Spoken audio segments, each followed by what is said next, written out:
भारताच्या दहशतवाद्यांविरोधातल्या लढाईत तुर्कीनं पाकिस्तानला साथ दिली.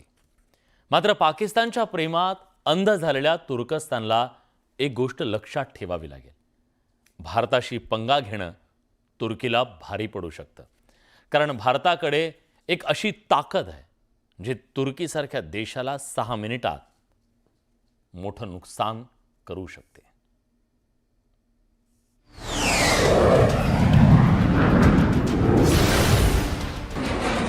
ऑपरेशन सिंदूर दरम्यान भारताच्या ब्राह्मोस मिसाईलची ताकद पाकिस्ताननं पाहिली. याच ब्राह्मोस मिसाईलमुळे पाकिस्तान अवघ्या काही तासात गुडघ्यावर आला आणि भारताकडे शस्त्रसंधीसाठी गयावया करू लागला.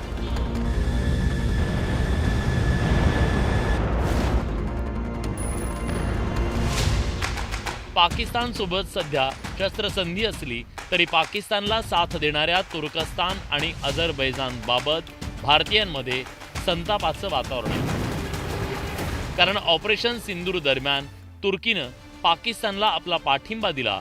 एवढंच नाही तर भारताविरोधात पाकिस्ताननं डागलेली ड्रोन ही तुर्कस्तानचीच होती.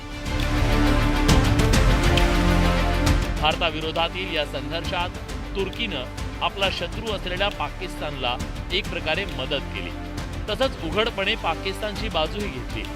एकूणच तुर्कीनं भारताशी युद्ध छेडलं तर ते 2 दिवसही तग धरू शकणार नाही. कारण भारताकडे आहे अग्नी क्षेपणास्त्र. अग्नी 5 हे आंतरखंडीय क्षेपणास्त्र असून जे 5000 किलोमीटरवर अण्वस्त्र घेऊन जाऊन अचूक मारा करू शकतं. आणि लक्षात ठेवा, तुर्कस्तान दिल्लीपासून अवघ्या 4500 किलोमीटर अंतरावर आहे. म्हणजे युद्ध झालं तर भारत 6 मिनिटात तुर्कीला उद्ध्वस्त करू शकतो. केवळ क्षेपणास्त्र नाही तर सैन्य दलाच्या बाबतीत भारत हा तुर्कीपेक्षा कितीतरी पुढे आहे. भारताच्या वायुदलाकडे 2229 विमान आहेत. त्यात 513 फायटर जेट्स आहेत. तुर्कीकडे त्याच्या निम्म्याहून कमी ताकद आहे. केवळ 1083 विमानं, 201 फायटर जेट्स आहेत.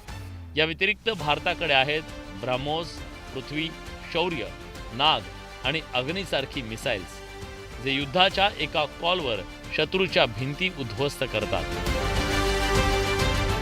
पाकिस्तानला साथ देणाऱ्या तुर्कीविरोधात भारतीयांमध्ये रोषाचं वातावरण आहे. तुर्कीवर सध्या विविध मार्गानं बहिष्कारास्त्र डागलं जात आहे.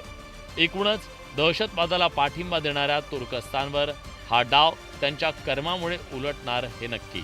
Bureau report, news 18 Lokmat.